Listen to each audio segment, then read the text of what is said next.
Assalamu alaikum everyone. I am Zarmina Memon and today we will learn about prepositions in English.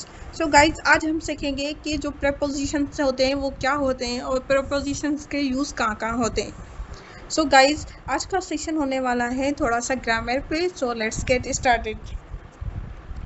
Prepositions क्या होते हैं? ठीक है, prepositions हमें क्या बताते हैं? एक रिलेशनशिप बताते हैं नाउन का या प्रोनाउन का किसी और वर्ड के साथ. प्रेपोजिशंस को आइडेंटिफाई करने का मैं आपको एक ट्रिक बताती हूँ. प्रेपोजिशंस हमेशा नाउन से पहले आते हैं, नाउन या प्रोनाउन से पहले आते हैं. तो जब कभी आपको प्रेपोजिशंस को आइडेंटिफाई करना हो तो आप ये जान लें कि प्रेपोजिशंस जो होते हैं हमेशा नाउन या प्रोनाउन के पहले आते हैं. और प्रेपोजिशंस क्या है? प्रेपोजिशंस एक ऐसे वर्ड से होते हैं जो हमें नाउन और या प्रोनाउन का किसी दूसरे वर्ड के साथ रिलेशनशिप्स बताते हैं. ठीक है. Types of propositions. So guys, आपको ये पता होना चाहिए कि जो प्रपोजिशंस होते हैं उसके डिफरेंट टाइप्स हैं. और एक और बात कि इंग्लिश में मोस्टली जो बच्चे होते हैं वो ग्रामर में इसकी प्रपोजिशन की बहुत ज़्यादा मिस्टेक्स करते हैं. Why? Because they had a difficulty to put the correct preposition in the sentence. So guys, पहला जो टाइप है वो है प्रपोजिशन ऑफ प्लेस. ठीक है जी. प्रपोजिशंस ऑफ प्लेस कौन से होते हैं? प्रपोजिशन ऑफ प्लेस इन होता है, ऑन होता है, अंडर होता है, नेक्स्ट टू एंड बिहाइंड. ये होते हैं प्रपोजिशन ऑफ प्लेस. और preposition of time. Preposition of type कौन से होते हैं? At, on, in, before, after. ये प्रपोजिशन ऑफ टाइम है. Preposition of direction. To, into, onto, out to, from. ये सब क्या है? प्रपोजिशन ऑफ डायरेक्शन है. प्रपोजिशन ऑफ कॉज और रीज़न. ठीक है. प्रपोजिशन ऑफ कॉज और रीज़न कौन से थे? Because of, due to. ये सारे जो हैं प्रपोजिशन ऑफ कॉज और रीज़न है. और ये सारे जो हैं प्रपोजिशंस ऑफ प्रपोजिशन के टाइप्स हैं. सो इनमें से हम कुछ टाइप्स आज इस सेशन में डिस्कस करेंगे और कुछ जो हैं नेक्स्ट सेशन में. सो देखते हैं आगे. Preposition of place. ठीक है. प्रपोजिशन ऑफ प्लेस मैंने आपको बताया कि इन, ऑन, अंडर, नेक्स्ट टू, ये बिहाइंड, ये सारे प्रपोजिशन ऑफ प्लेस हैं. अभी हम इसका यूज़ देखते हैं. इन हम जब यूज़ करते हैं जब कोई चीज़ इनसाइड समथिंग हो, मतलब कोई चीज़ अंदर हो. ठीक है. किसी चीज़ के अंदर हो तो उसमें हम क्या करेंगे? प्रपोजिशन इन यूज़ करेंगे. ठीक है. The keys are in the drawer. Drawer में अंदर हैं. ठीक है. दराज में अंदर है, मतलब किसी चीज़ में कोई चीज़ अंदर हो तो उसमें हम क्या यूज़ करेंगे? प्रपोजिशन इन यूज़ करेंगे. जैसे चाबियाँ दराज में अंदर है, मतलब अंदर है, किसी चीज़ में अंदर है, तो उसमें हम क्या यूज़ करेंगे? इन. तो आपने ये याद रखना है. ठीक है जी. ऑन. ऑन कहाँ पे यूज़ होगा? Resting on a surface. मतलब कोई चीज़ किसी सरफेस पे हो. ठीक है. किसी भी सरफेस पे हो तो उसमें हम यूज़ करेंगे ऑन. जैसे the book is on the table. Table पर है. अंडर. अंडर कहाँ पे यूज़ करेंगे? मतलब अंडर का मतलब होता है बिलो समथिंग, मतलब कोई चीज़ किसी के नीचे हो. ठीक है. तो जब कोई चीज़ किसी के नीचे होती है तो हम यूज़ करते हैं below. The shoes are under the below, under the bed. Bed के नीचे हैं. ठीक है. और आपको ये बता दूं मैं कि अंडर जो होता है मतलब तब यूज़ करते हैं जब कोई चीज़ डायरेक्टली किसी के नीचे हो, मतलब बेड के नीचे डायरेक्टली क्या आ रहे हैं? शूज़ आ रहे हैं. तो इसी तरह या कोई चीज़ मतलब फिज़िकली कवर हो जाए तो उसमें हम क्या करेंगे? अंडर यूज़ करेंगे. जैसे the letter is under the book. ठीक है. मतलब बुक के नीचे है, मतलब एक तो वो बुक के लेटर बुक के कांटेक्ट में आ रहा है और बुक के डायरेक्टली नीचे आ रहा है. जब कोई चीज़ बुक के डायरेक्टली नीचे आए तो हम क्या लगाएंगे? हम अंडर लगाएंगे. ठीक है जी. और बिलो. बिलो और अंडर में डिफरेंस है. ठीक है. बिलो तब लगाते हैं जब कोई चीज़ मतलब नीचे होती है, किसी चीज़ के नीचे, मतलब कि एक चीज़ हाइट पे, अब कोई चीज़ उसके नीचे है. जैसे the fan is the bed is below the fan. ठीक है. फैन के बेड जो है फैन के नीचे हैं. अब बिलो हाइट के नीचे लगाया है. हाइट मतलब कोई चीज़ नीचे है. ठीक है. इसमें ज़रूरी नहीं कि कोई चीज़ डायरेक्टली उसके नीचे आए या कांटेक्ट में हो. कांटेक्ट होना भी ज़रूरी नहीं, डायरेक्टली भी नीचे ना आए. जैसे शूज़ डायरेक्टली बेड के नीचे आ रहे थे. ठीक है. बेड बेड बेड क्या कर रहा था, शूज़ को कवर कर रहा था, मतलब कवर हो रही थी। जैसे लेटर जो जो था वो बुक के नीचे था तो वो डायरेक्टली कवर कर रहा था। अब ये जो बिलो यूज़ होता है वो जो होता है वो उसका मतलब ही नीचे होता है, पर ये होगा कि कोई चीज़ किसी के नीचे है। हाइट का मतलब हाइट का डिफरेंस बताते हैं हम जब मेजरमेंट का डिफरेंस बताते हैं, ठीक है। The temperature is below the zero, ठीक है, मतलब ज़ीरो के भी नीचे है।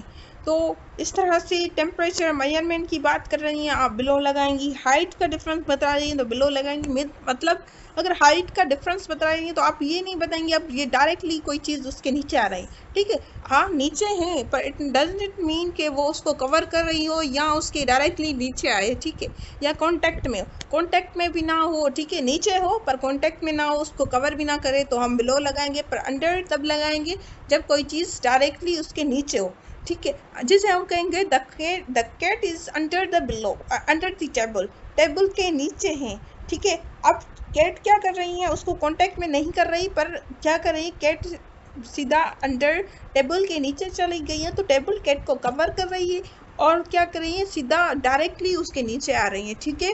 तो आपको डिफरेंस आई होप आपको समझ आया होगा अंडर एंड बिलो का डिफरेंस।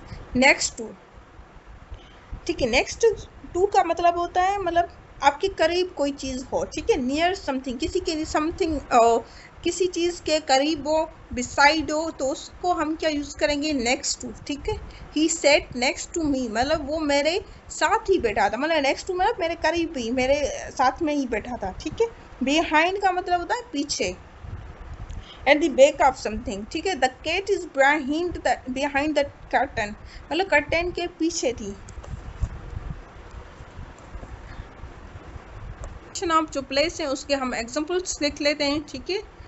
जैसे the book is on the table, ठीक है, टेबल के ऊपर है बुक्स, ठीक है। और ऑन यहाँ पे क्यों लगाया है, क्योंकि हमने जो बुक्स हैं वो टेबल के सरफेस पे बिल्कुल रख रहे हैं, टेबल को जो सरफेस है उसको टच कर रहे हैं, तो हमने इसलिए ऑन लगाया है, ठीक है। The cat is under the chair, chair के नीचे, मैंने आपको बताया अंडर क्यों लगता है, अंडर बिल्कुल उस नीचे चेयर के नीचे आ रही हैं कैट, इसलिए हमने क्या लगाया, हमने अंडर लगाया, ठीक है। He is standing next to his friend, वो क्या है, अपने फ्रेंड के नेक्स्ट टू, बिल्कुल साथ में खड़ी है, ठीक है। The keys are in my bag, जो कीज हैं, या the pen is in my bag, जो पेन है वो मेरे बैग के अंदर है। अगर कोई चीज़ किसी के अंदर हो तो इन लगाते हैं। The car is behind the house, जो कार है, जो मेरी कार है वो क्या है, हाउस के पीछे। गाइज आई होप कि आपको जो है प्रपोजिशन ऑफ प्लेस समझ में आए होंगे और जो है आपको यूजेस भी समझ में आए होंगे उसके। So guys let's get started, और हम अभी देखते हैं कि आपको जो है कितने समझ में आए हैं प्रपोजिशन ऑफ प्लेस और उनके राइट यूजेस। सो गाइज पहला जो सेंटेंस है ये है the shoes are the bed, ठीक है। तो आप मुझे यहाँ बताएं कि यहाँ पे जो है कौन सा प्रपोजिशन पुट होगा, जैसे अंडर, बिलो, ऑन, इन, कौन सा होगा। So pause the video and think about it. So guys यहाँ पे जो प्रपोजिशन यूज होगा वो होगा अंडर। वाई, बिकॉज क्योंकि शूज जो हैं जाहिर सी बात है नीचे होंगे बेड के, ठीक है।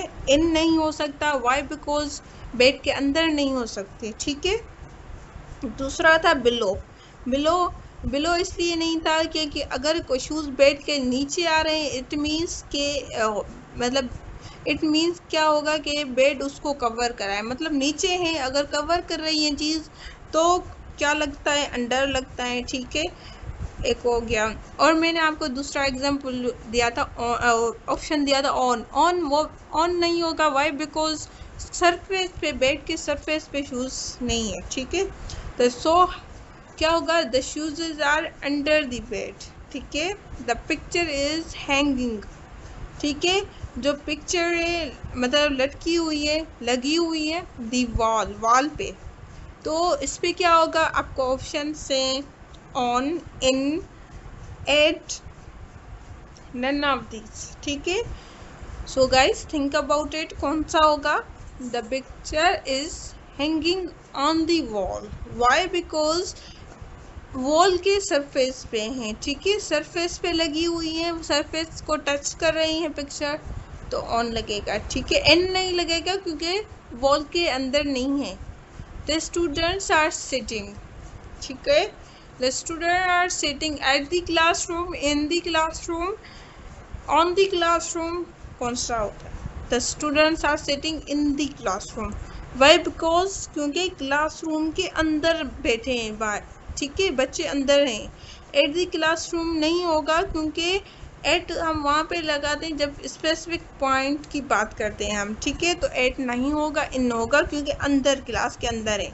द कैट इज हाइडिंग, ठीक है, हाइडिंग मतलब कैट जो है छुपी हुई है, जब छुपी हुई है तो क्या होगा उस पर?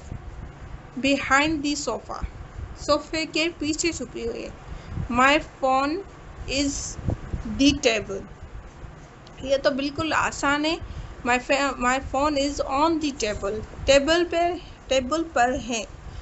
ऑन क्यों लगा? क्योंकि टेबल के सरफेस को फोन टच कर रही है, ठीक है।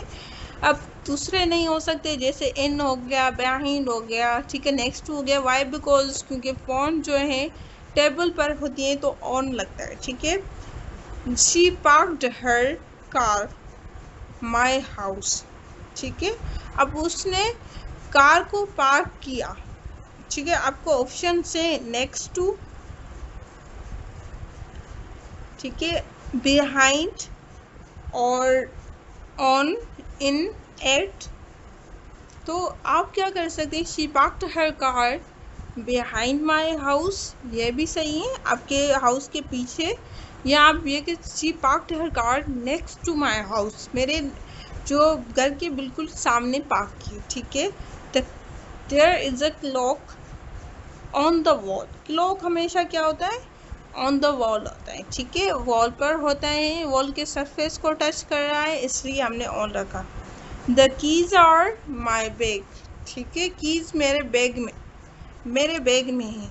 इन माई बैग इसलिए लगा क्योंकि बैग के अंदर है, मतलब कोई चीज़ किसी के अंदर है तो हम क्या लगाते हैं? इन लगाते हैं, ठीक है। तो कीज क्या है? किसी चीज़ के अंदर है तो हम क्या लगाएंगे? इन माई बैग, बैग के अंदर है। The lamp is on the table and the chair, the lamp is on नहीं लगेगा अभी, ठीक है, क्योंकि यहाँ पे दो चीज़ों की बात हो रही है। The lamp is the table and the chair, the lamp is between the table and the chair, ठीक है। एक तो ये हो सकता है बिटवीन, मतलब चीज़ों के दरमियान है, ठीक है, और दूसरा हो सकता है नेक्स्ट टू, मतलब the lamp is next to the table and the chair, ठीक है। तो इसमें से आप कोई भी कर सकते हैं। द डॉग इज स्लीपिंग, ठीक है, अब the dog is sleeping at the door, on the door, in the door, the dog is sleeping at the door, at the door। why? because at जो है स्पेसिफिक प्लेस पे लगता है, जब हम किसी स्पेसिफिक प्लेस, स्पेसिफिक पॉइंट को, मतलब पॉइंट को बताते हैं तो हम क्या लगाते हैं? हम लगाते हैं एट, तो यहाँ पे एट लगेगा, ठीक है जी गाइस। सो आई होप आपको जो है प्रेपोजिशन ऑफ प्लेस अच्छे से समझ आए होंगे, आपने प्रैक्टिस भी की, और जो है आपने मज़ीद प्रैक्टिस करनी है ऐसे सेंटेंसेस उठा के जहाँ पे आपको प्रेपोजिशन, राइट प्रेपोजिशंस प्लेस करने हैं, ठीक है। पहले आपने क्या करना है? पहले प्रेपोजिशंस के यूजेस आपको याद रखने हैं, देन आपने कोई एक्सरसाइज, कोई टेस्ट जिसमें प्रपोजिशंस को करेक्टली प्लेस करना हो, आपने वो पुट करनी है, वो करनी है, सॉल्व करनी है, ताकि आपकी प्रपोजिशंस की अच्छे से प्रैक्टिस हो। और एक और बात मैं आपको ये क्लियर कर दूं कि मैंने आपको ये स्पीकिंग कोर्स में प्रपोजिशंस को इसलिए पढ़ाया है, इट इज़ वेरी इंपॉर्टेंट कि आपको प्रपोजिशन आने चाहिए, क्योंकि प्रपोजिशंस आपके हर सेंटेंस में यूज़ हो रहे हैं, ठीक है। तो अगर आपको प्रपोजिशन सही से प्लेस करना नहीं आएंगी तो आपकी स्पीकिंग में एरर आएगी। सोचा इसी चीज़ को कि आपके लिए एक प्रपोजिशन का लेक्चर बनाया जाए, ताकि आपको जो है आपकी करेक्शन हो मिस्टेक की, और आप अच्छे से सेंटेंसेस को समझ सकें, ठीक है। Okay, so discuss some common prepositional phrases. ठीक है, कुछ जो है कॉमन प्रपोजिशनल फ्रेजेस होते हैं, ठीक है, जिनको हम डिस्कस करते हैं। बिकॉज ऑफ द रेन, ठीक है, ये जो है बिकॉज ऑफ द, ये एक जो है प्रपोजिशन है, ठीक है, प्रपोजिशनल फ्रेज जिसे हम कहते हैं। Because of the rain we stayed inside, हम क्या रहे, हम घर के अंदर ही रहे, मतलब घर में ही रहे, ठीक है। क्या, रेन की वजह से, बारिश की वजह से हम घर में अंदर ही घर में ही रहे, ठीक है। तो because of due to traffic, ये जो है प्रपोजिशनल फ्रेज कहलाता है, ठीक है। ही अराइव्ड लेट, ट्रैफिक की वजह से वो क्या करे, वो लेट पहुंचे। In front of, in front of भी एक प्रपोजिशनल फ्रेज है, और in front of the building, मतलब बिल्डिंग के सामने। इन फ्रंट ऑफ का क्या मतलब होता है, सामने। At the corner of the street, corner street के जो कॉर्नर है, ठीक है, उस पर। On the top of the mountain, on the top of the, ये क्या है, ये एक प्रपोजिशनल फ्रेज है। On the top of the mountain, mountain के बिल्कुल ऊपर। सो ये कुछ गाइस प्रपोजिशनल फ्रेज होते हैं जो आपको पता होने चाहिए, ठीक है। और समटाइम्स ये होता है कि आपसे कोई पूछ लेता है एट द कॉर्नर ऑफ, ये क्या है, तो आप ये कह सकते हैं दैट इज प्रीपोजिशनल फ्रेज। सही है गाइस। सो एक और इसे और भी फ्रेजेस होते हैं, अगर आपको इंटरेस्ट है तो we will discuss this. Okay, और जो है मैं क्या बोल रही हूँ कि जो नेक्स्ट जो टाइप्स ऑफ प्रपोजिशंस हैं वो हम नेक्स्ट लेक्चर में सीखेंगे, क्योंकि आज के लिए इतना डोज काफ़ी है। और ग्रामर है, ग्रामर का लेक्चर कुछ स्टूडेंट्स को थोड़ा सा बोरिंग लगता है, तो ये बोरिंग ना समझे, इसको सीखें। और इसलिए जो है मैंने आपको सिर्फ एक एक टाइप करके पढ़ा रही हूँ, ताकि आपको लेक्चर बोरिंग भी ना लगे और आपको प्रपोजिशंस अच्छे से समझ भी आए। So thank you so much guys. I hope ये आपको लेक्चर समझ भी आया होगा और आपको पसंद भी आया होगा। So thank you so much guys. This is all about propositions. Next video में मिलते हैं।